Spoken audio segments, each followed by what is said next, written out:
You're listening to the ESO Network, your station for all things geek. Ian, look at this. What, it's a police box. What on earth is he doing here? Well, these things are usually on the street. I feel it. I feel it. You feel it? Faint vibration. It's alive. Earth Station Who, a fun mashup exploring over 60 years of the Doctor Who universe. Hold on tight. You never know where the crew of the TARDIS is going next.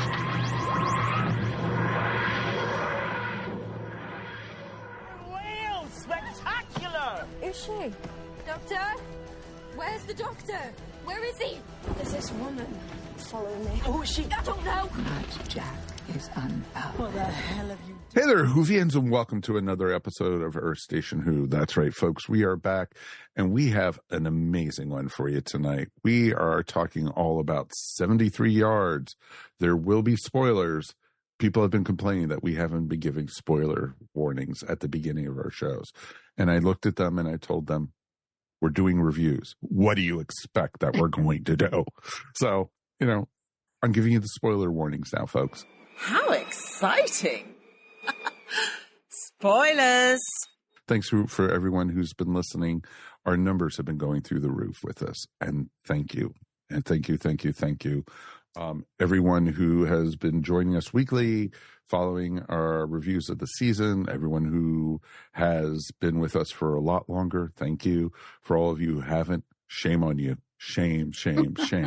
But we love you anyway, and thank you very much for being here. Exactly, Mary. What took you so long? Exactly. We've been here waiting for you for 353 episodes. Come on. Hey, we're ready for it. Waiting for some good Doctor Who.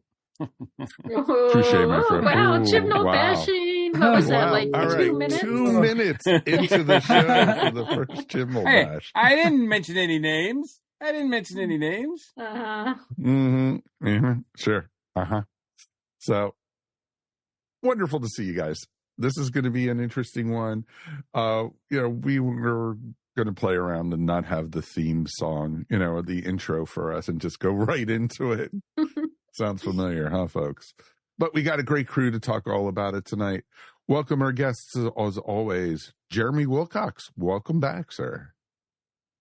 Hey, how's it going? Glad to be on Earth Station Who. I've been on the OG pod, and I'm glad to be on the Who pod to talk all about the new series. It's going to be a lot of fun. I've been trying to figure out ways to get you on the show, and I'm glad you're up here with us, my friend. Awesome. Thank you. And Matthew Kresal is back. Welcome, Matthew. Thank you for having me, as always. So I'm going to ask both of you guys, just real quickly, let's not go into too much. What are you guys... We're the 4 episodes in now. What were your opinions on the first 3? I liked how they did Ruby Road, which I was with Mike. I heard the episode. I didn't like how they added the church on Ruby Road as the first episode. I don't like how they did that, but the whole season so far, like you said earlier, I think each episode is getting better and better as the season goes on. I'm looking, with Russell T Davies with the little things. I'm trying to see how he's going to connect it all at the end. At least I know we already Chibnall bashed. I know we're going to have a better ending than we did with Flux. He knows how to tell a story. So I'm looking forward to the Number season. Number 2 I like for it Chibnall so bashing. far. Thank you. That is awesome. Matthew, what about you? I was not the biggest fan of Space Babies, I must admit. That's okay. It was That's quite fine. It was a little too silly for my taste. But then again, outside of Rose, there's not an RTD season opener from his first run that I really enjoyed that much, anyways. But Devil's Chord was a lot more my speed and kind of what I was hoping for, and even with a musical number at the end, which I still have mixed feelings about, but. Boom was the moment where I kind of went, this season's is starting to hit its sort of stride. The fact that it was written by Stephen Moffat probably doesn't hurt matters. Moffat's still my favorite of the modern showrunners, but the season's off to a solid start so far. So it was kind of curious to see what 73 Yards had in mind. Awesome. And we're going to talk all about that tonight. So this should be a ton of fun. Let's also welcome our regulars. Mr. Mike Gordon. Howdy, my friend. Howdy. And Ms. Mary Ogle, how are you? good. Hi, everybody. It is fantastic to be here. Yeah, we're not recording on our regular evening, and Mary was yelling at me and basically said, "How could you torture me this way, Faber?" I'm still mad at you, making me wait for this one. Oh, I have noticed, Mary, if you'll forgive me, but I have noticed that your intro saying it's fantastic to be here has been a lot more sincere since the series started, new series started. Does this count as Number the third 3? Chibnall badge? I'm going to start keeping like a little scoreboard. We'll have on the video version, we'll have a little Chibnall head on the bottom with like little chalk marks next to it. I think. I'm sort of taken aback by it, actually, because I think I'd gotten so used to you saying it and not being not sincere at all, because I know you love doing the show, but also like, I just wish that things were better. Yeah. Oh, man, it's fantastic to be here. It is. But now it really is. And we definitely are so happy that you guys are joining us at home. Please, feedback at Earth Station Who is the best way to get in touch with you. With us. And also, if you get a chance, like and subscribe. You are watching us on YouTube. You're listening to us wherever fine podcasts are found.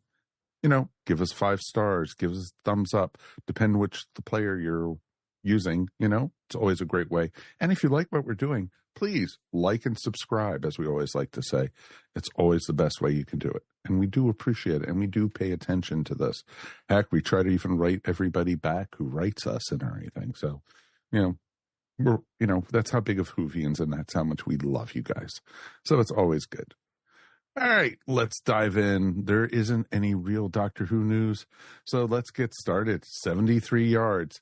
I had no idea what 73 yards was, what this was going to be about. I didn't even know if it was going to be a Dr. Light episode until I started watching it, and the Doctor disappeared. It was like... pretty quickly. Exactly.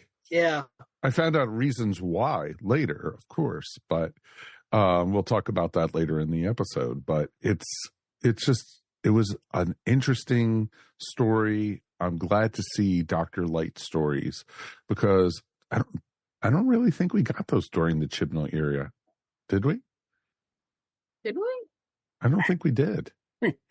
We just haven't been. We just don't know. We don't know. And you know what? We really don't care. We've wiped it from our minds. Exactly. Yeah. Well, there was more filler episodes than Dr. Light. Well, they were all filler episodes. Yeah, touche. Well, we had that episode of Flux where Jodie basically got turned into a statue for most of its length, but that's Dr. Light only by sort of keeping up with screen time. I think in Chibnall's era, and to some extent sort of in the late Moffat era, they kind of figured out a way of doing it where they would sort of shift the screen time around, where they would shoot different things during the production block. So it's been a while since we've had the kind of the RTD style Dr. Light episodes. Well, that totally makes sense. And I think this was really, really good. And Millie, I think she acted her butt off in this. I thought, right from the start. I thought it was showed her acting chops. She's only 19 years old, and it's pretty amazing how well she did with this. And we'll get into that some more. So let's go around. Initial thoughts. Jeremy, we'll let you go first. What were your initial thoughts on this episode? Well, at first there was some questions that I was like, we never got that answered. But after rewatching it a second time, I liked it overall. Like I said, there was very suspense as you watched it again. There were some things you missed, but I liked it as an episode, and I enjoyed it, especially on the second watch. Okay, that's awesome. Matthew. I actually didn't watch this till last night when you invited me to come on the show. I don't know why it took me so long, because good grief, was this brilliant. I'm sort of with Jeremy that I sort of walked away from it with questions that didn't get answered. But it's also, I think, kind of important to keep in mind that if, given the way that RTD likes to do his season-long plans, I'm fairly confident that the reason we don't have answers is because the answers will be forthcoming later on. But yeah, just sort of going into it and just being genuinely surprised by how spooky it was, by how tense it was, but also just how brilliant Millie was in this as well. And even more remarkable, given this was apparently the very first episode she shot. Really? Yes. Yeah. Yeah, it was the first one they filmed.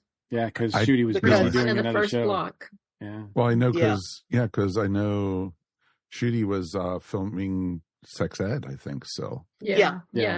So he had he to finish that available. up. So they wrote a story for her to take center stage, and and they filmed it first, which is amazing. It's sort of like when you go back and you watch the Matt Smith era, and you find out that the Angels 2-parter was the first thing that they shot, and you're like, holy crap! Like, it just seemed like they had it together at that early stage, and you're amazed at how quickly they did. So yeah, it is pretty amazing that it worked out that way. And but it's great that you can't tell. Right? No. Yeah. It seemed like she had been playing that character already for 4 episodes, that she was already familiar with it. And if that was her first time out doing it, wow. Yeah. Oh yeah, the emotions she gave, like with the mother scene, like just the emotions that she gave of, that abandonment of everything was just amazing. Mm-hmm. Heartbreaking. Very much so. Yeah. Mm-hmm. Mary, what about you?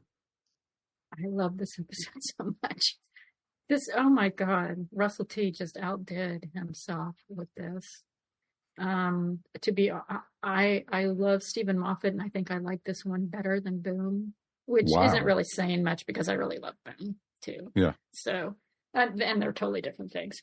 But okay. I tend to kind of like the spooky episodes, and this one really leans into that. I mean, this is actually, if you think about it, this is a really tragic, dark story. I mean, she is suffering throughout the whole thing, and she plays it really well. Mm-hmm. And I was so impressed by her. She was only 18 when they made this, way back when. Yeah. Well, that's true, because it was, 2 years ago? Yeah. So I think it was 2022. So, amazing. Yeah. Really amazing. This is a showcase for her. If anyone doubts that she could make a good companion, I don't see how they could say anything against her after this. No, it's not just a good companion, but herself as an actress. Yes. The range she showed in this. Yes, that she can hold her own as the lead without a problem. Very much so. Yeah.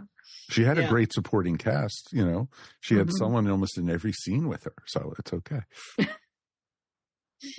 At a distance, of course. Yeah, but, they're a little ways away. Yeah. They were providing some emotional support. Very much so.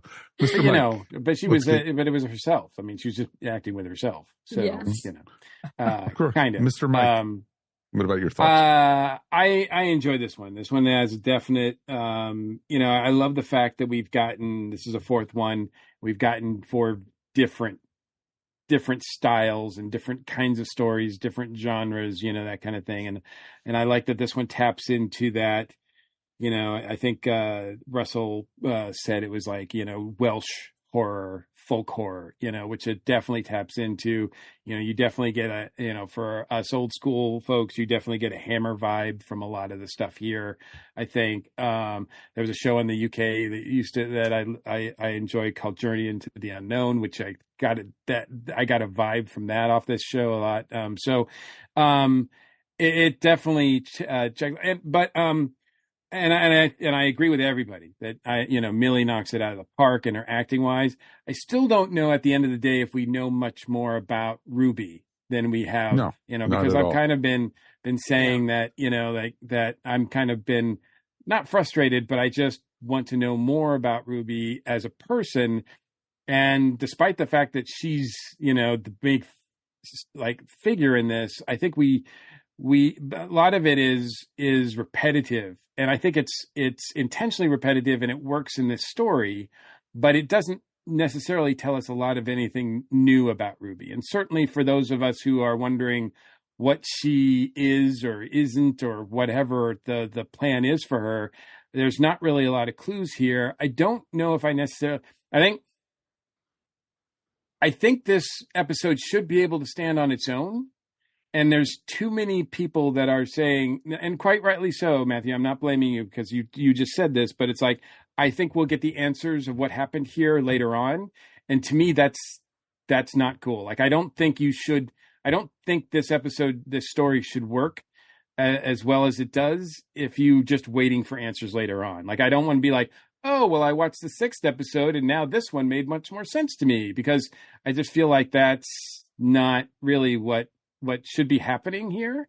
Because I think a lot of the questions here are ones that we shouldn't get answers to, because they are mystical, they are spiritual, they are magical, and they have no answer. And that would be amazing. And that's what's creepy about them. And really, I mean, what is creepier than a wind-bent dead tree in a meadow? Like, I mean, you just see that visual and you're like, oh, this is creepy. Like, just a wind-bent dead tree, someone standing underneath a wind-bent dead tree in the middle of a meadow, and it's creepy. It's just so creepy.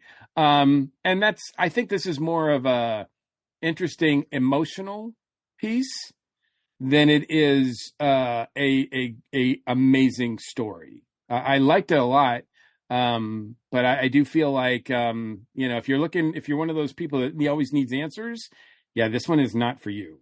No, there are no answers. It's interesting really. that Kate even brings that up in the middle of the story. Yes. Where she says, as soon as we see the inexplicable, we're immediately trying to understand it and make up stuff in our head about how it fits in. Yeah. I think Russell is, I think and I hope that he's telling the story and he doesn't want to tell you the answers.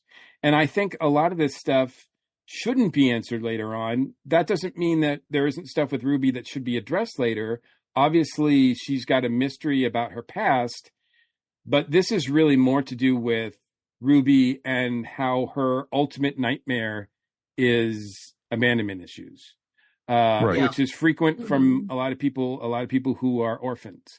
And that's how this takes it to probably the most horrific extreme possible. Yeah, RTD had sort of said going into this that he was going to lean a lot more into the kind of the fantasy over the science fiction thing, and that's sort of a thing that Doctor Who has kind of gone back and forward about. I love to quote Pertwee and the Demons about science, not magic. But, as somebody who's written a book on UFOs, as much as we deal with the unexplained and the paranormal, at the end of the day, we don't have answers. And I think that may be something, as you say, Mike, that it's sort of playing into, that at the end, there is no answer to what this phenomenon is. It exists, it is there, and it has an impact on people. Yeah. Right. No, that totally makes sense. The question's like, who is the woman? Or do we know, how does that work? Has history really been changed? What is the woman saying to people that's scaring them off and causing them to abandon her? I don't think we're ever going to get the answer. I don't think this story works half as well if we get the answers to them. No, exactly. Yeah. Especially for what she was telling them. I really hope they don't. It was, I had that in big letters on my notes at my very last thing. What did the old lady tell everybody? That's up to everybody. That's up to you to fill in. Well, because anything you come up with is going to be 10 times more horrifying than anything RTD could. Well, exactly. Because even Kate Stewart didn't even get to the old lady, but the look on her face. Yeah. And I loved how Kate was like, oh, we have psychic training. We have all these blockers. Nothing could change us. We're all okay. Yep. And then as soon as her men went up to it and I guess they radioed to her or something, and the look on her face and then how her reaction changed and almost like disgust looking at Ruby. It was just amazing. Almost as amazing as the fact that scene has now become a whole meme format on its own in just 3 days. Yeah. Absolutely. Of course. As has the whole, this is the second week in the row where the Doctor has stepped on something and the companion has been the one to pay the price. Like, come on. You got to be more careful, Doctor. Yes, the Doctor doesn't watch where he steps. The last episode he steps on a mine. Does he get hurt? No. Who almost dies? Ruby. Yes. Actually, I think she does kind of die, right? She kind of does die. That's why the snow froze last week. Yeah. But there are some elements here, of course, that are playing into the whole thing. That's the mythology of the series. And I know we'll talk about those, Mike, but I don't know if you've obviously said what your feelings are, so I don't want to cut you off there. No, keep going. I'll throw in my feelings as we're going along, so it's okay. Well, I mean, there's look, we get Susan Twist again, we get Mrs. Flood again. This has got to be I think, between that and the older woman who's playing Ruby, I mean, we've got a lot of older ladies there's got to be some sort of Doctor Who record for older ladies in an episode, which is great that they're getting work. So whether or not they're all tied together, who knows? There's nothing to go by. There's nothing to give you even any sort of traction.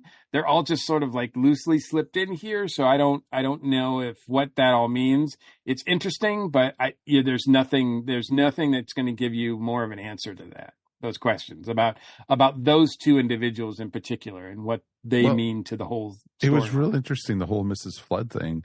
And she was like, oh, you're back. And, and then she was like, oh, this has nothing to do with me. And she walked away, literally. And it was just, it's just okay, what's that mean? But then it was interesting with the Susan Twist stuff that, Ruby recognized her. It's finally somebody is paying attention. Yeah. Of course, when it's right in your face, maybe that's what it took. Don't I know you from somewhere? And it's just I know you. And it's just oh, have you been to this village? It's So I wonder if this is just a red herring or if it's what it is. But it's pretty cool, how they're doing these, adding these little characters. It's making you try to guess even more so. So it's pretty cool with that. I thought it was awesome. I loved with the older woman, though, the whole thing that, the cameras couldn't focus on her. You could see her with 20/20 vision, as I said. So I would be screwed pretty much, with my with my glasses. But, it's, it would have been, it's just interesting. And the cameras, she wasn't focusing and you couldn't really focus on her when you saw her at the distance. So that was kind of interesting. They said something about a perception filter, but they never really explain it. Which, I mean, they never really explain anything in here, which is fine with me. But This is much more mystical than we usually get with Doctor Who, which is, I think, it perfectly acceptable. Especially as Matthew pointed out, this series RTD has said from the beginning that it's going to be much more magical than ones we've got in the past, because the main baddies are these magical creatures, the pantheon, right? Which I don't think, and I hope it's not the case, I don't think they have much to do with this story at all. It would kind of, to me, be a little bit, I don't know, I wouldn't really, contrived if somehow they are involved with this story somehow. This seems like it's just a really cool, unique, freaky thing on its own, rather than try to incorporate into some sort of big myth. Well, maybe that Mad Jack was one of, the toy maker's, minions or something. And what he did, the first thing he did. It doesn't work to me. But I know, but I'm just saying it's a possibility. You don't know, but it's a possibility. And the one thing he did first is to get the Doctor out of the way for breaking, he set him free and from the circle. And the first thing he does is wipes the Doctor out of existence, basically. But they didn't wipe the Doctor throughout his history, just from that moment on, because Kate knew who the Doctor was. The TARDIS was still there. And we'll talk about the TARDIS in a few minutes. There's some very interesting stuff there. But it's just real interesting, that, when they went at the end of the episode, when the Doctor didn't break the circle, he didn't disappear and everything. So it had to be so. It kind of leans into the theory that Ruby is the one who's altering reality around her, but she's not necessarily aware of that. but that she is somehow connected to the Pantheon. Interesting. Didn't even think about that. Yeah. I mean, who knows? It's just a theory. But every time I see snow now, it's just like, oh, what's Ruby doing now? But I think some of the scenes, it was just actually snowing in Wales. Yeah. Some of that was a red herring, I'm pretty sure. Of course. Which they did have the camera angles. I don't know if you guys saw it. Like, we saw the doctor, and then when she picked up, like Mary said, it's her interaction. When she picked up the thing she read is when they saw the camera angle, and you see the doctor disappear behind her when she picks up the thing. Like, she was the reason he disappeared. Oh, it was a great scene. They shot the two of them together, and then they focused on Ruby, reading the note. And then when they circled back around, like Jeremy said, doctor was gone. That's just that's just Shooty running away, like pulled back behind the camera and everything. Off to his other set. Exactly. All right, mate. We'll see you in 2 weeks. So it was pretty awesome. And the first scene, what they did in that pub, that was just brilliant. And how dark and gloomy and typical horror movie or suspense. And I loved, when she said, how am I going to pay for this? Can I pay by phone? Pay by phone? What is that? And then she pulled out the Square reader. It was just like, oh, that was funny as hell. They are not nice to her in the pub at all. Not at all. They never are. Yeah, I was going to say, knowing people who've been to Wales, that seemed like a fairly accurate depiction. But it's also, I mean, Matthew, you also know it's a trope, right? Like, I mean, you go into this town and you go walk in and everybody stares at you, and and then you were wondering, because at that point we don't know what time, like, has she gone back in time or what's happening here? Exactly. And so it's really it just plays with the tropes and our expectations, and it's just RTD having a lot of fun. And ultimately it means nothing, because it doesn't actually matter to the story much at all. It's all a red herring. Anything that happens in that pub is just a red herring for the rest of the story. Yeah. It's a great bit of sort of suspense with humor. Because you keep thinking things are going to get worse, because we're trained to do that. I mean, that's also, for an episode that's all about perception. We've been trained by horror movies that, these people are acting strangely and they're scared and everything else. Something horrible's about to happen, and sort of the balloon bursts and it sort of the tension dissipates. And they've just been having a laugh at her expense.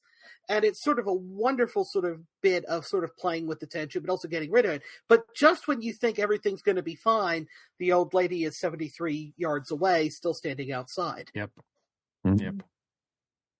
And I loved the montage that they did when she got on the train, going back to London, and looking at the lady, all that, like in the field with sheep, and then, on the city street, and then, and it just kept on. Every time she looked, the woman was there. It was just like, I think was it Stewart asked her about, like, have you tried going on an airplane? She's like, no, I don't want to do that. that would just really be too much. Yeah. What is she going to do? Be floating on a cloud? I can only take so much. She's on the wing. Well, that's not quite 73 yards, but I was fixing to say Nightmare at 30,000 feet. Yeah. It's on 73 yards. Yeah, 2 Twilight Zone there, folks. But it was interesting, and my one complaint for this whole episode, because there's so much good in this, and so much drama, and so much great acting. The only thing I didn't like is how they aged Ruby. Or didn't age Ruby. No, exactly. Like, when she was 25, they put her in a wig to make her hair longer. And then when she turned 40, they put glasses on her to make her look older. It's just like, no, they needed to do some kind of makeup or something to make her look a little bit older or something. And they didn't. That literally was the only thing that took me out of the story.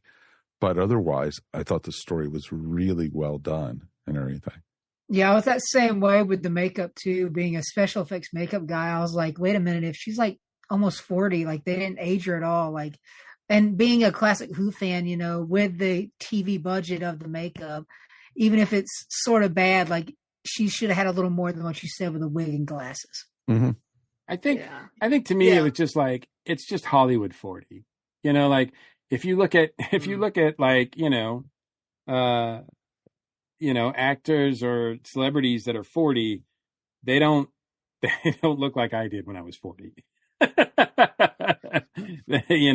And so I just, I didn't worry about it. That didn't bother me. I got the point. I got what they were doing, so it didn't really matter to me. But of course. But I thought she looked good, and yeah, did she look 40? I don't even know what 40 looks like anymore. I really don't. Like, you so see far in your people 40. mirror, Mike, it's okay. I know, right? That was like 15 years ago for me. I don't, so, and plus, when I was 40, I didn't, well, anyway, I didn't look that good. So anyway, yeah. I didn't look that good at 25 either. So. Touche. Modern Who has kind of struggled with trying to age up companions. They tried to do it with Rory in that one scene in The Doctor's Wife. They tried doing it with Clara in Last Christmas, which I remember that scene got a lot of criticism because they aged up Jenna Coleman to look like she was in her 70s or something, and nobody bought it. It was the one thing everybody criticized about the episode and could absolutely agree on. So, I think that sometimes less is more, and I think that, she doesn't look like she's 40, but by putting her in a pair of spectacles, by getting her to act, a little stiffer and a little older as you do as you get older, because 40's not that far away from me, it works and it gets the point across, as does the fact that the TV captions all tell you that you're now 22 years in the future on from where you are in real life. The real question is, are all the fashions and stuff going to look like that in 2046 or not? Yeah, that we won't know. So we won't know unless you have a time I was glad machine. they got Amanda Walker to play her when she was much older, because it was nice that they didn't have to have that, her just caked with makeup and looking older and that, because that doesn't, as Matt said, that doesn't work very much. So, and Amanda Walker's a great actress. I've seen her in a lot of other things, and so that was amazing. Oh, by the way, that scene where she, finally the figure like breaches the 73-yard thing and then comes right at her in the hospital bed. I don't know about you guys, but I got a real 2001 vibe off that. Like, this is like big time. Yes. Yeah. This is like him in and how that was also like not a moment of the character dying so much as being transferred into something else, something non-human, like evolving somehow. And I thought it was really effective. A nice sort of, shortcut to sort of make that transition that she was becoming something else. For whatever reason, she was becoming something else. Yes. No, I agree with that.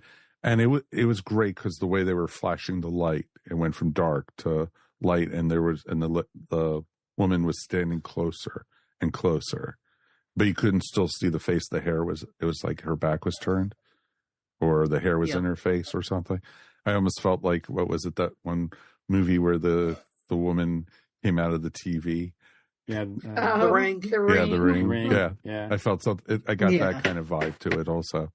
Yeah, I think that's exactly what they were going for with that whole thing, and I think it worked. I think they tapped into it because it felt uncomfortable whenever they showed her, and the scenes where someone approaches her, talks to her, and then runs away was, really effective in terms of how creepy it was. But I loved how she used it to her advantage with Roger, and everything to, get him out of the picture. What did you think of Roger? Do you think they developed him enough? No. To me, that was a weak point of the episode, and I really love this episode, don't get me wrong. But I know they only have so much time, and there was a lot crammed into it. And so it was a little hard to believe that, or they just didn't set it up enough that he would basically going to nuke the world. It sort of came out of nowhere. Exactly. Was he, a chaos agent? Was he, just crazy or what? And that's what was just interesting about it. And that poor girl, who Ruby set up to, get close to him. And they didn't really look on terror, what that was about. Well. Yeah, there were some really dark implications. Yeah. Oh, yeah, very absolutely. much so. Yeah. And that was creepy. I think, they mention, he mentions the Prime Minister. The 15th Doctor mentions the Prime Minister at the beginning. So we get that set up. And we think we're going one way, but instead we go, we're going into some sort of mystical, creepy adventure. And instead we're going up against this. And again, I think Russell, used a shortcut like he did with 2001. I don't know. This is probably not as obviously it's not as like something that people are going to catch, but I got a real big like Omen 3 Final Conflict, Damien, Sam Neill vibe off of him, because it's something similar where the devil's son is going to become the Antichrist, is going to become the president of the United States. It's like, it's kind of like, it's just really like, it's all in there. And I think this one goes through like the notes version of that, the Cliff Notes version of that story. Yeah. Yeah.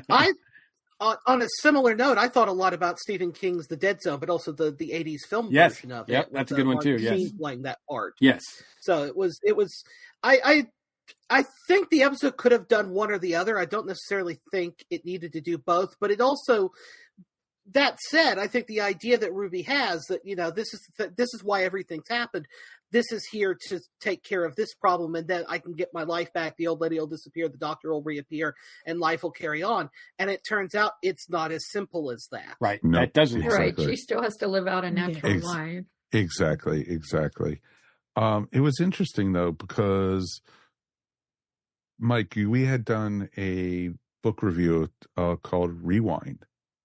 A couple years on the other podcast, a few years ago, and about a gentleman who, when he got to like his 50th birthday, had a heart attack and died. But he woke up and he was like a kid in college.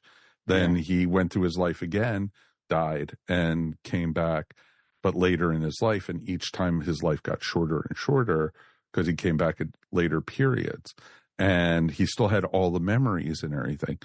And I got that kind of vibe a little bit from this, but it was interesting because Ruby doesn't remember what happened to her and everything in this episode. She kind of does, because she says, she tells the doctor at the end that she's been here 3 times. So something in her knows that she's been there before. Subconsciously, it's a kind of like a deja vu thing. Yeah. But she doesn't know. And that's a little disappointing, because we are left with a question of, I think, is this still going to happen with the Prime Minister? Like, is it still the case? Because the doctor still mentions him as being one of the worst guys from Wales. So it's kind of like, well, I guess, did she not change anything? And I loved when, what year is this? 2024. Oops, spoilers. Yeah, exactly. Yeah, that was a nice callback. Nice callback to his wife. Yeah. That was the real question is this something we're going to circle back to, that we're being introduced to it, that this isn't a one and done plot point? Is this something we might come back to, if not necessarily later this season, but perhaps next season, given that they're already shooting, series 2, series 15, however you want to count, or series 16, I should say, depending on how you want to count it. Wibbly wobbly, timey wimey, Disney Plus. They just recently wrapped shooting that. Yeah, and this is not the first time in this short series that that we've created another tangent, timeline, another pocket universe, or whatever you want to call it. Like, there's like, it's almost like we're getting tangents upon, like, it's like, I just feel like if we were on the, that the if we were on the show Loki in the MCU, like the time variant agents would be coming after Ruby and the Doctor, being like, "Stop it!" the multiverse is the thing right now. Yeah, exactly. They are branching off and branching off and branching off. Okay. You know, I mean, nobody said Mavity in this episode, I don't think, but I didn't see Mavity in this one at all. Yeah, I don't think we have that. Yeah. But it was interesting. Yeah. Maybe time is collapsing and nobody's realized it yet. Or maybe the universe is resetting itself after flux. See? Yeah. There's our next Chibnall bias. There we go.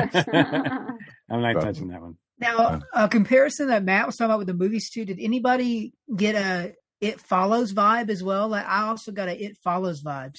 A little bit. The horror movie. I might. Like, they took a twist on that. Instead of not being able to, she was the one only seeing her in that. And I was like, okay, they can see her, like, but she can't interact. So I like the twist that it was different from It Follows, where everybody else can see her too. Mm-hmm.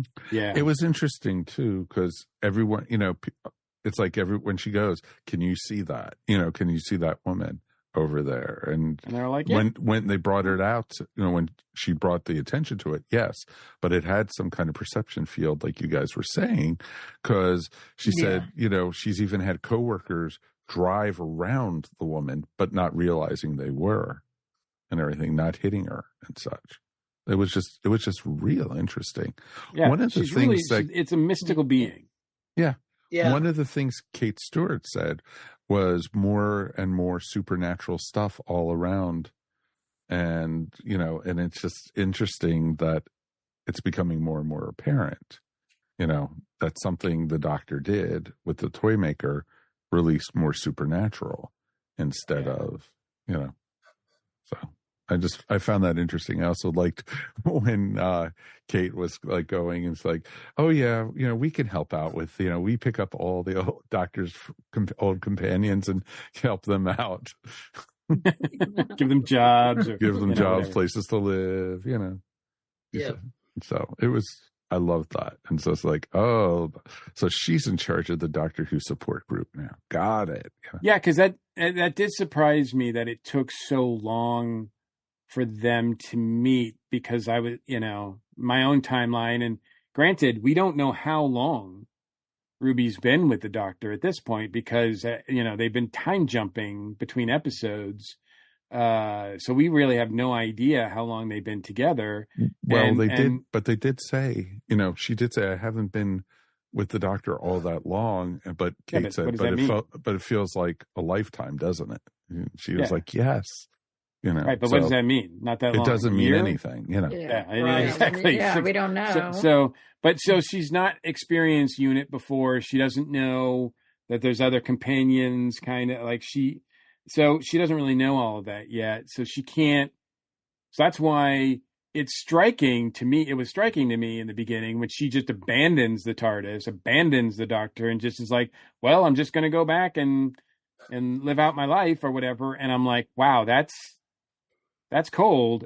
Like, you don't even want to find him, but she has no tools to do that. She has no context to do that with. She has no way to do that. So I did find it was kind of interesting that she sort of, for someone who, you know, the whole thing is about her, you know, her abandonment issues.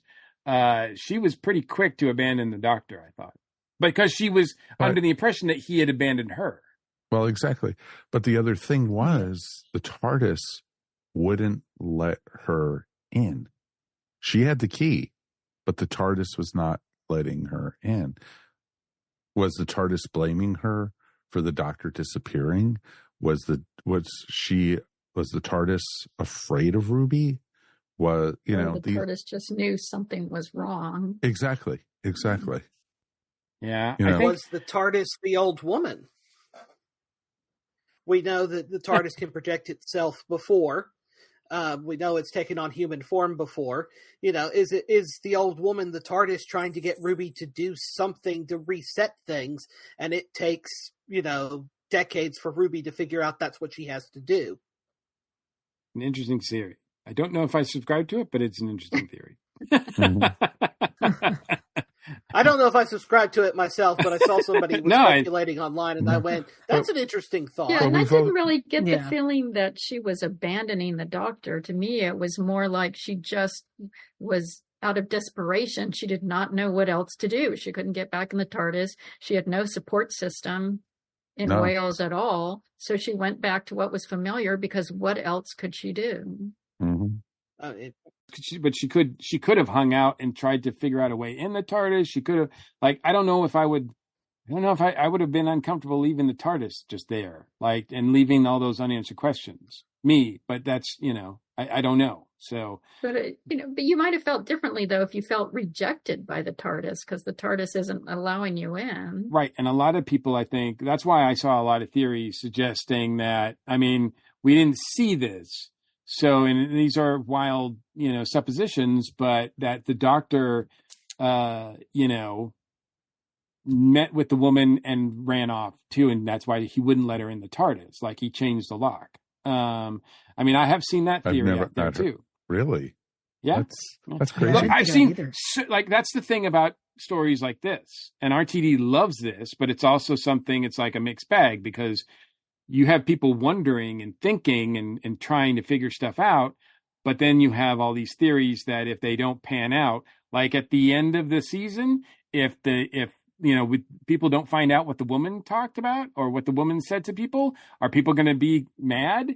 Some people are. Some people are going to be mad. You can't please everybody. You can't, and you cannot write to please everybody. That just creates terrible writing, Chris Chibnall. But you're going to have don't do that. Number 6. But that's why so you leave a lot of these things open, and so you get these theories that I saw. I think now, if I'm not mistaken, this is the one that I went, wow, this is really out there. But I think. In their discussion at the cafe, I think Stewart mentions to Ruby something about she mentions the Sontarans. And it just so happens that the Sontarans first appeared, and I didn't check this, so this is someone's theory. But they first appeared in 1973, which is why the yardage is why it's 73 yards. That's how you got that. And I'm like, that is the biggest stretch of anything I've ever heard in my entire life. Yeah. I agree with that one. RTD has said it came out of being at one of the piers in Cardiff and seeing somebody off at the distance and not seeing them, but more because the pier has the things marking off distance, and saw it was 73 yards and went, oh, that's a story idea. I just, we as fans love to speculate, and we love to kind of read into things that aren't there because we're fans and that's what we do. So speculation only takes you so far, to quote a movie from last year. Well, I know originally theory will only take you so far. Yes. I know what I thought originally it was going to be. I was just guessing as they were saying the lines, because they said the line of that spinoff that we know is coming. I thought it was going to be something to do with the Sea Devils at first, because they kept saying the line that the name of the show with the land and the sea. And so when it wasn't Sea Devils, I was like, oh, this is not exactly what I thought. I'm glad I didn't spoil myself. Mm-hmm. Did any of you make that connection to the name of the spinoff? Yeah. A little bit, but I didn't take much stock in that, because I've heard that mentioned about Wales a few different times from people who visited, and also travel brochures and such. I think it's awesome that we got this Wales. Like usually when we've seen Wales, and we've seen Cardiff, which is it's a great city and everything like that, but it's not what I think brings people to Wales. Like Wales is gorgeous and has a gorgeous coastline, and you get to see it here play out, and it looks stunning.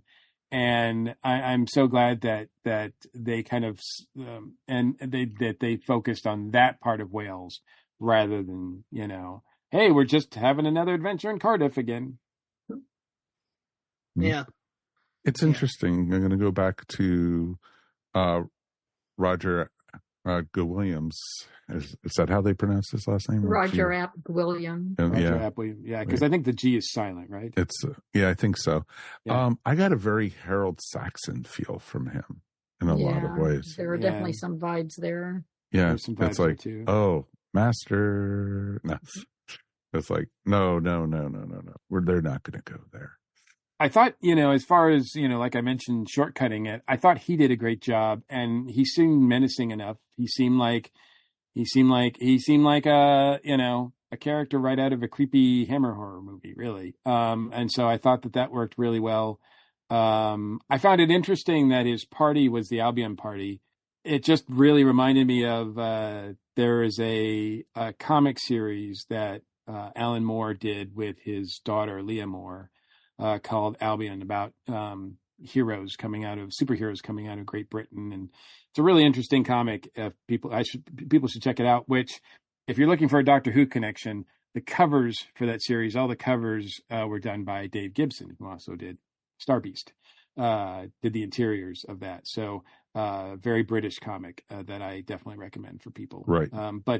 You don't see that. That's an old school name for Britain. I think it's got Greek or Roman associations with it as well, but you don't see Albion used a lot in British things or whatever. So I thought that was pretty interesting, having its own political party that way.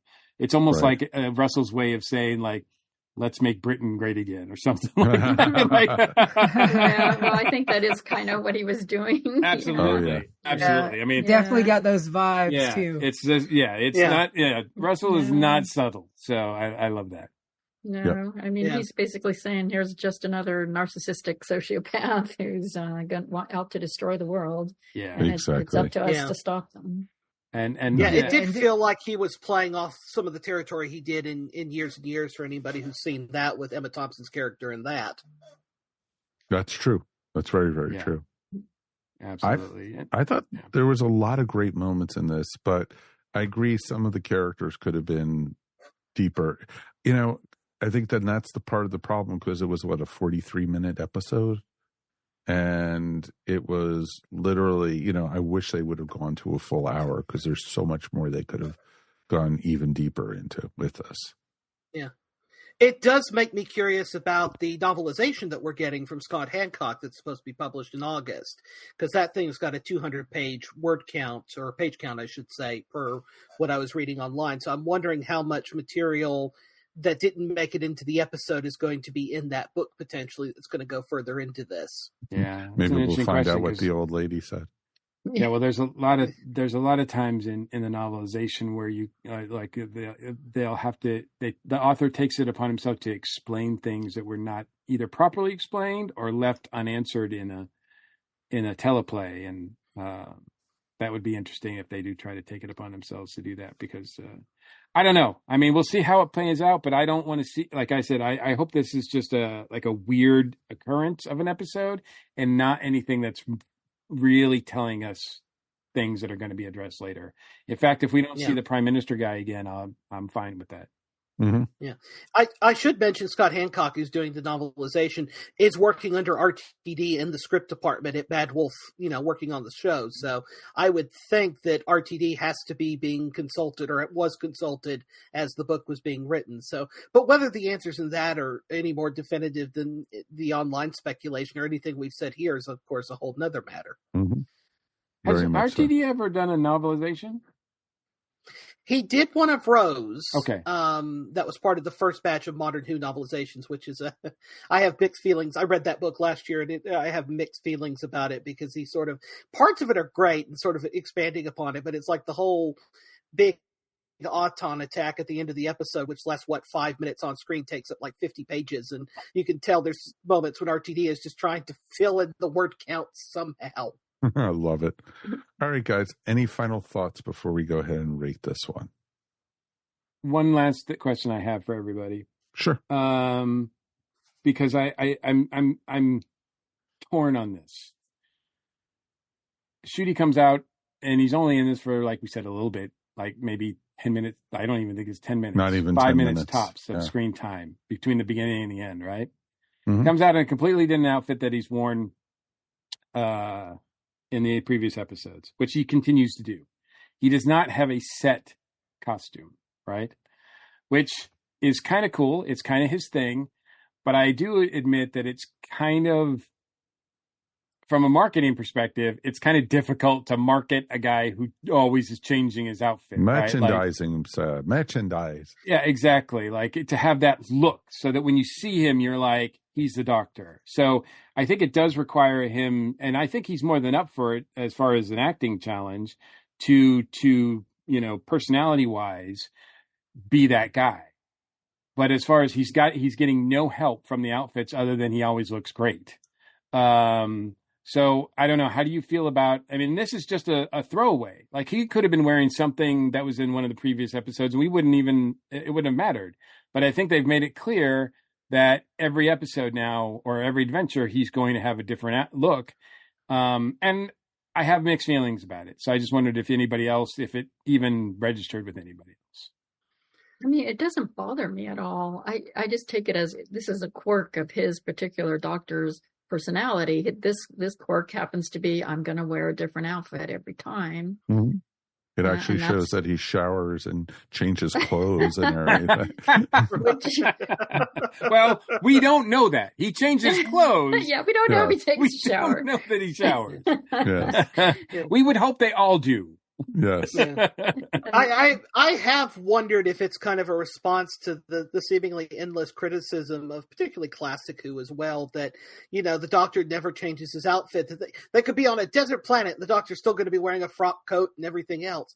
So there's a certain logic to the idea that he's going to dress for the occasion more so than the companion has in the past.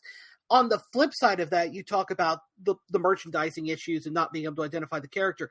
The flip side of that is endless cosplay.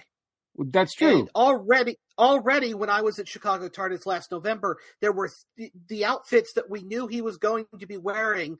I saw, the suit from Devil's Cord. I think somebody was wearing the outfit from this episode, and somebody was wearing the one that he wore in the Christmas special. And that was before it ever aired. And I'm really kind of curious to see. It means that people can cosplay. And it also, it's never going to be the kind of endless, with Tennant, it was always the blue suit or the, and everything else. Or the brown people suit, will be able to, right. And people will be able to do their own version.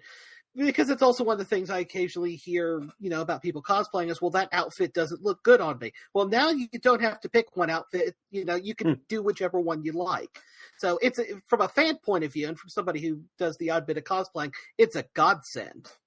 Oh yeah, I get that. It's just that if I wasn't at a Doctor Who convention, if I was at DragonCon and somebody walked up to me in the outfit that the Doctor has now in this episode, it wouldn't click.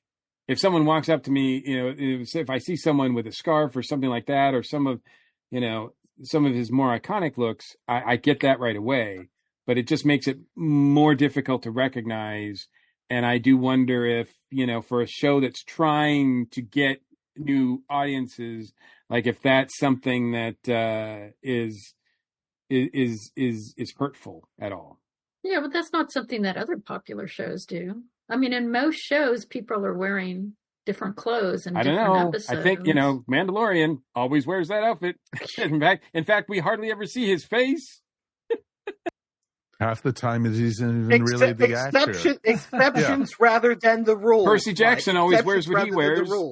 I think it, I don't know. I think it is, Columbo always wears what Columbo wears. Like there's something to be said for having a standard look, right? So I think there's also something to be said for not having a standard look.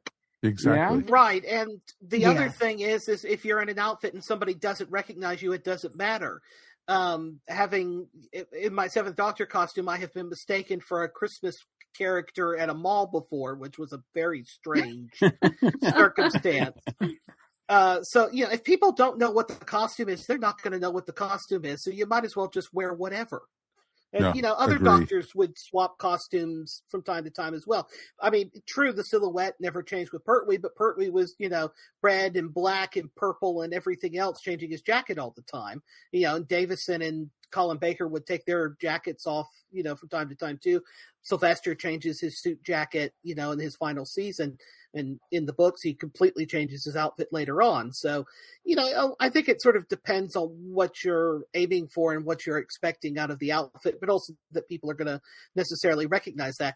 We don't necessarily recognize the Doctor Who for whatever somebody's wearing. We recognize them from as you said, the scarf or the sonic screwdriver, or if they've got a TARDIS or not. Yeah, exactly. It's just something, like I said, I see the benefits and the drawbacks to it, and I'm conflicted, not in a way that drives me crazy, but it's just an interesting, like I said, discussion. And like I said, as far as cosplayer goes, I said, because I did think to myself, like, if someone was wearing that, even though I've watched the episode, I'm a big Doctor Who fan, I don't know if I'd make that connection right away. And whenever I think of that, I think of, there was I don't know, this was a few years ago, but I'll never forget it. And this was something but Mike had taken pictures. He always takes pictures of Dragon Con, like tons of people at cosplay at Dragon Con.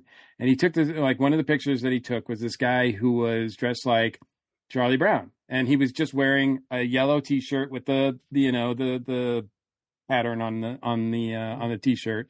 He was bald.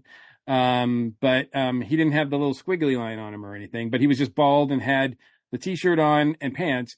And Mike posted the picture, and the guy said, "You were like one of only 2 people to take pictures of me. Thank you so much for recognizing who I was." And I'll never forget that. It's so when I go to shows and I see like cosplayers, sometimes I see people who are not getting their picture taken, and I feel kind of bad for them. Yeah, but everybody's not always going to, you're never going to get 100% recognition. Well, no matter an example, no matter the very what. first time I went to Dragon Con and I cosplayed as Silent Bob because my hair was longer and I had the beard and I wore the trench coat, the baseball hat back. I heard someone saying, "He looks really good, but I don't know if that's how he really dresses or if he's trying to cosplay as Kevin Smith." Oh yeah, I have the same thing. Like I went to Dragon the first time too, and I was Slash, and the only person who recognized me was when I met Alice Cooper, and he realized I was Slash. And so it just depends on like your thing. But when it comes to me for if there's one person that's going to be awesome for you to recognize you, that is like up there. Yeah. I think you won right there, Jeremy. Yeah, really that's a win no matter what. Exactly. Oh yeah. And then with the cosplay thing too, being a cosplay and a figure collector too, I think what they're doing with the new generation too, that changing, one thing I did like is the androgyny of his outfits too. Being with cosplay that you can do, because a lot of times people are like, "Oh, I can't cosplay the Doctor because he's mainly been a cis white guy," and so they're like, okay, now with his outfits being androgynous, I can cosplay him as a female, a male, or whatever, as whatever. Yeah, you can exactly. cosplay this character because the outfits are so not just for one, what you are. And so I like that idea too. And from a figure person, I like we can get multivariants, especially Funko. I know they're going to do that. I'm hoping. I know me and Mike for Doctor Who Funkos doing different versions of that and I just hope they don't do the exclusive thing where they're like $300 for the Maestro version where he's the 60s look. But yeah, as a figure collector, I like that they're doing that.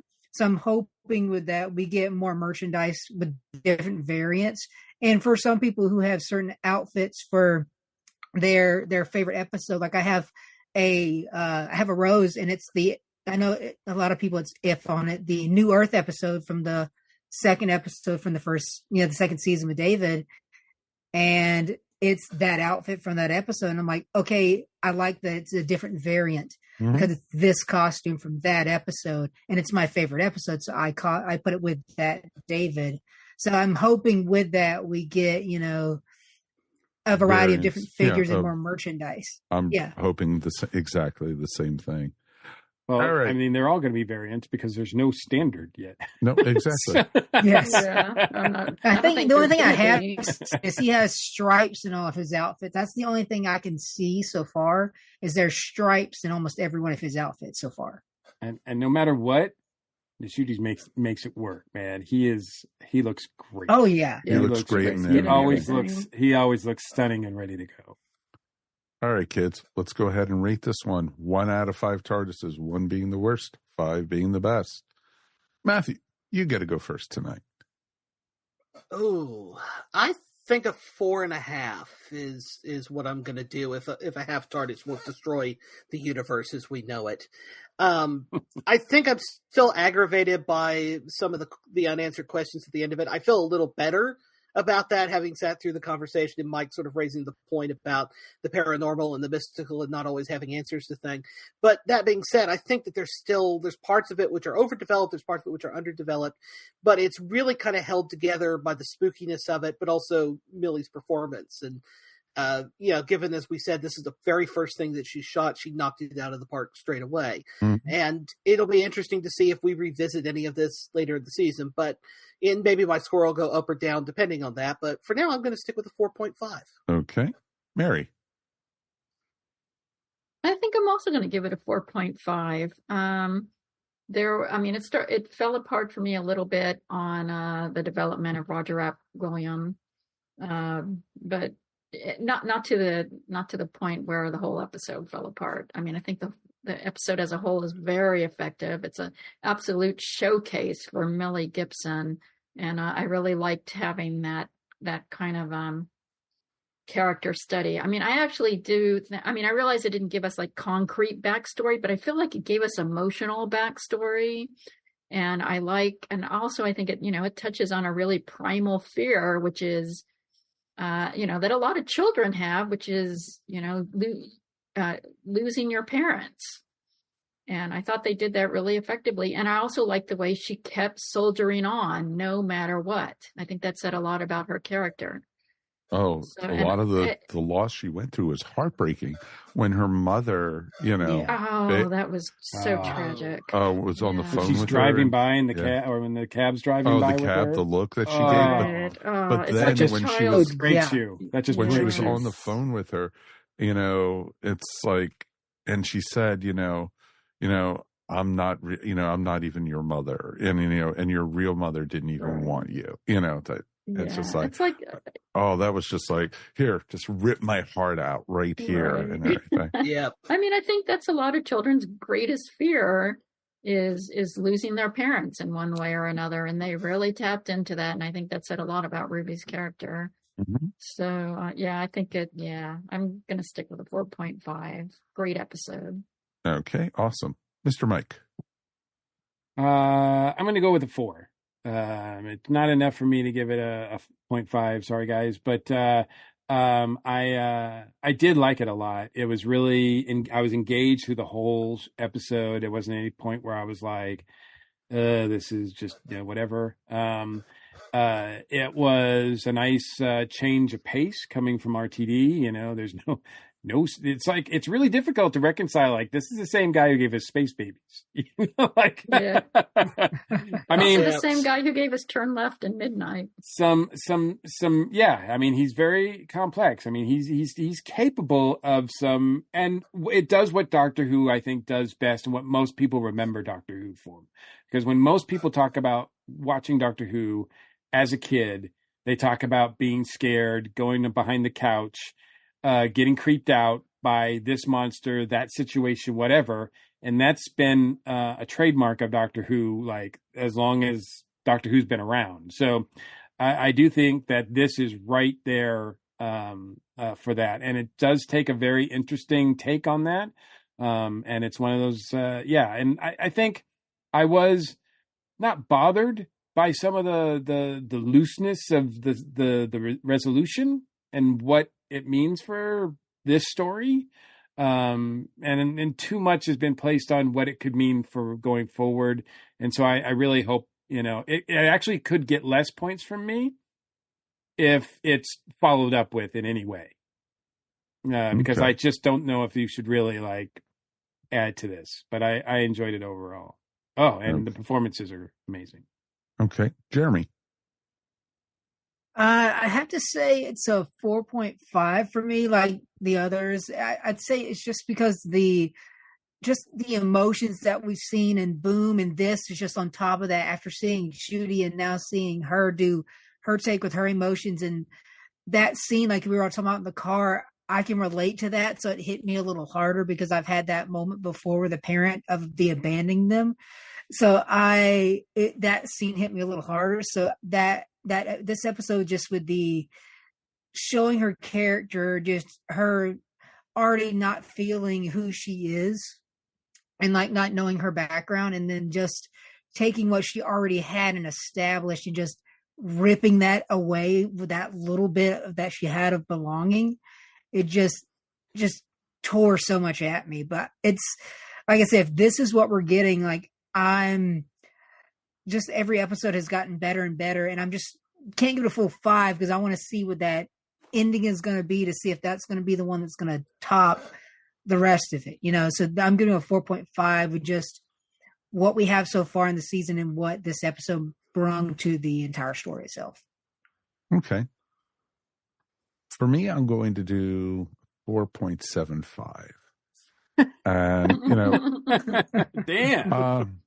Very this close is not Price is Right, Mike. No, I know. But you know what? I'm going to get up on the stage with Bob, and I will be very happy to go.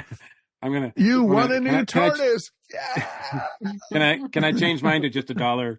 Exactly. And that's the thing about it. The only thing, there was parts of the story I felt were rushed, and more that I wanted to see. And partly, you know, like Mike said, I want to see if this ties into anything further into the season or even next season. Where is this going to go? And it's going to be awesome.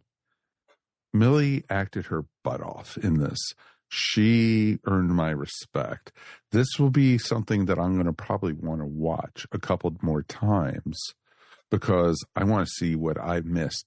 I have right now 40 bullet points that I've made just from my first watching of this.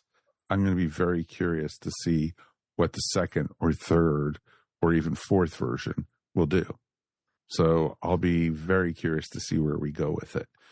Will, you know, the numbers change? Maybe. Watch this space.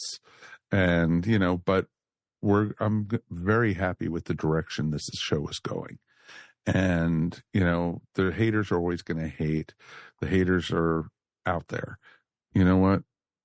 I'm loving what we're doing. I'm loving what we're getting. And I'm just having damn fun having good Doctor Who back. That's number 7 for my Chibnall Bash. So it's good. So, you know, it's always a blast to be able to talk with really fun people.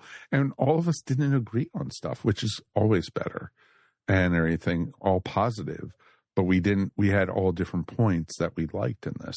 And that's what is so awesome about this show and doing a show like this with these folks, you know, and definitely would love doing it for you guys at home. You know, feedback at our station, who is the best way to do, you know, to get in touch with us and such. Check us out on social media. We've got an amazing Facebook group. Check us out up on Instagram. We also have a YouTube channel now, and you can see these lovely faces on YouTube. So yeah, you know, we're smiling and we're happy, and we're, you know, I need to get one of those perception filters. Yes, we do. You know, we should all be 73 yards away from the camera, and, you know, right. And everything. The other thing I didn't even bring up is the hand gestures that the woman was doing. Was it sign language? Was, you know, I was just, you know, I was trying to look it up and everything, and nobody has said anything about that. On the Doctor Who podcast, they said it was the Macarena. Oh, of course it was. Yeah, I saw her go like this. Yeah. Yeah. So she was doing the Macarena. Of course. That would make so much more sense. There you go. So mystery solved. Exactly. But you know what, folks? If you made it this far into the show, please like and subscribe. That's all we could ever ask. And we do appreciate it when you do. Let's thank our cast for being here. Jeremy, thank you so much, my friend. Thank you. Glad for being here. Anything you want to promote or anything or shout out about? Just my Fandom Squad podcast is my podcast. My production company, Fandom Punk Productions. We are developing a dark comedy animated series at the moment. And so look forward to the Dysfunctionals. That's awesome. Can't wait. And Matthew, what do you got going on, my friend? Well, I have just sent off to my publisher last week to help redress the Chibnall bashing on the show this evening. I have just sent off the manuscript for the Black Archive entry for Orphan 55 from Obverse Books, taking a deep dive into that episode from back in 2020. So hopefully everybody will be able to read it starting in October if all goes according to plan. That is awesome. And let's thank our regulars, of course. Mr. Mike Gordon, you made it through another one, my friend. We did, and as always, it's my pleasure. And Ms. Mary Ogle, always great to talk to you. I was so wanted to talk to you guys about this episode. I'm really glad we got the chance to. Please, everybody go out and watch it. It's wonderful. It is. You want to promote your artwork real quick? You can find me at maryogle.com or on Etsy at eVision Arts. Excellent. Check her stuff out, folks. She does some amazing artwork. And, every one of these folks here that I work with are such a talent. And it's my pleasure to be able to work with each and every one of you guys. Until next week, we will see you. And it'll be very interesting. Next week's episode looks something out of like Black Mirror or something almost in some ways. So I'm be very curious to see what we got. And just a little food for thought. If you took a peek at Kate Stewart, she had very red nails. Just saying. I noticed that. Yeah. And that's where we're going to end the show. See you all next week. Hugs and kisses. Bye. You have been listening to Earth Station Who, a pop culture podcast dedicated to all things Doctor Who, featuring talents from throughout space and time. All topics on the show are the sole opinions of the individuals and are to be used for entertainment value alone. You can subscribe to our show wherever fine podcasts are found, or check out our website, earthstationwho.com.